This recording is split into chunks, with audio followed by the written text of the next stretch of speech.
Type 89 15 cm gun is a heavy artillery piece developed and adopted by the Imperial Japanese Army from the 1920s to the early 1930s.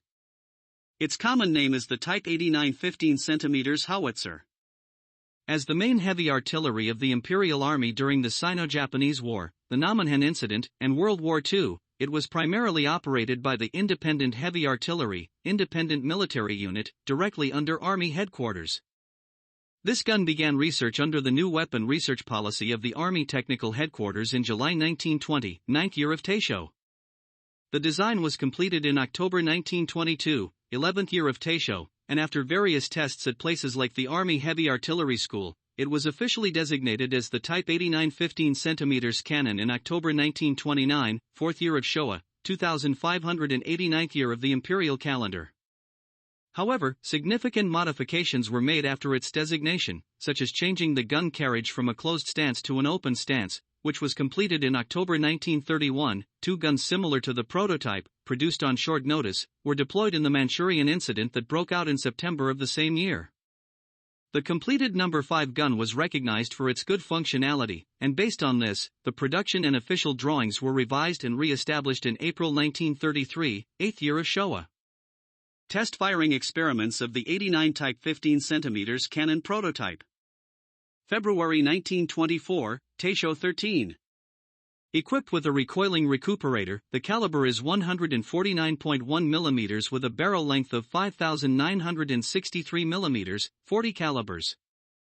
The three-layered reinforced barrel has a rifling inclination of 7 degrees to the right, with 40 grooves cut and a groove depth of 1.5 mm. The firing rate is approximately 1 round per minute, and the projectiles include the 93 type shell weighing 40.60 kg with a lethal radius of 60 m, and the 93 type armor-piercing shell weighing 40.20 kg with a lethal radius of 40 m, depending on the shooting distance. Either first or second charge propellant, powder bag, was used.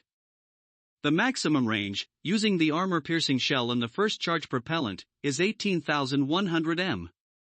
The field of fire is wide, with a lateral range of 40 degrees, allowing for a broad frontal firing width without moving the gun's carriage.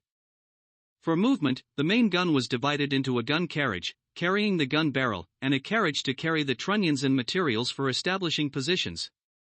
These were towed by the Type 92 8-ton tractors, artillery tractors, at a constant speed of 8 km per hour, or a rapid speed of 12 km per hour.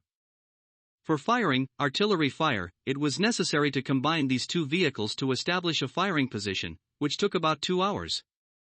Therefore, in 1940, Showa 15, a prototype wheeled 15 cm howitzer was developed and changed to a single vehicle towing type. This was adopted and maintained as the single vehicle Type 89 15 cm howitzer. The towing of the single vehicle Type 89 15 cm howitzer was done using the Type 95 13-ton tractor. The first practical deployment of the prototype artillery occurred during the aforementioned Manchurian incident, and after the revision was enacted, it transitioned to mass production at the Osaka Arsenal, during the Second Sino-Japanese War. In the Namenhen incident of 1939, Showa 14, over 80 heavy and light artillery pieces, including 8 main guns from the Mukirin Heavy Artillery Regiment, bombarding the Soviet Red Army artillery positions from July 23 to July 24 with a total of 28,000 shell rounds.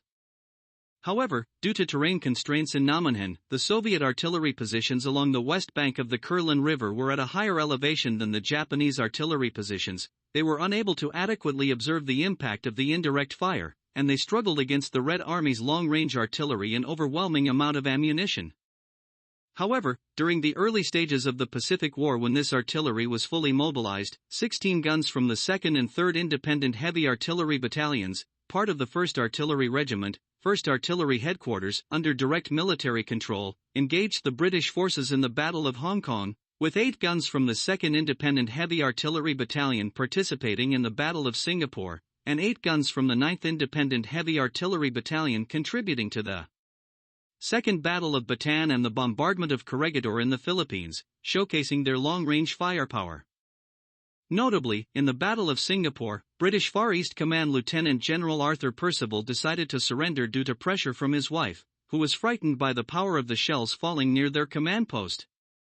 After the initial battles, the Japanese army was deployed as valuable heavy artillery against the Allied forces in various regions, but gradually, due to the worsening situation of the war, the operation of heavy artillery, which was not very mobile and suitable for siege warfare, became increasingly difficult. However, during the Battle of Okinawa in 1945, Showa 20, the independent heavy artillery 100th Battalion, commanded by Lieutenant Colonel Hidetaka Kawamura, under the 5th Artillery Command of the 32nd Army, commanded by Lieutenant General Mitsuru Ushijima, which had 8 of these guns, constructed positions using caves and hid the cannons there. They conducted elusive and irregular bombardments by leveraging the low trajectory and long-range firepower of the artillery, also firing at the Kadena airfield, which was under American control from Shuri, and continued to fight for 2 months until a final stand. Additionally, during this battle, the 96 Type 15 cm howitzers operated by the 1st and 23rd Field Heavy Artillery Regiments, which were also part of the 32nd Army Artillery, performed significantly, with the 1st Regiment's 2nd Battalion's bombardment resulting in the death of Lieutenant General Simon B. Buckner Jr., the highest commander of the U.S. Army in the Okinawa area, on June 19, resulting in a major achievement.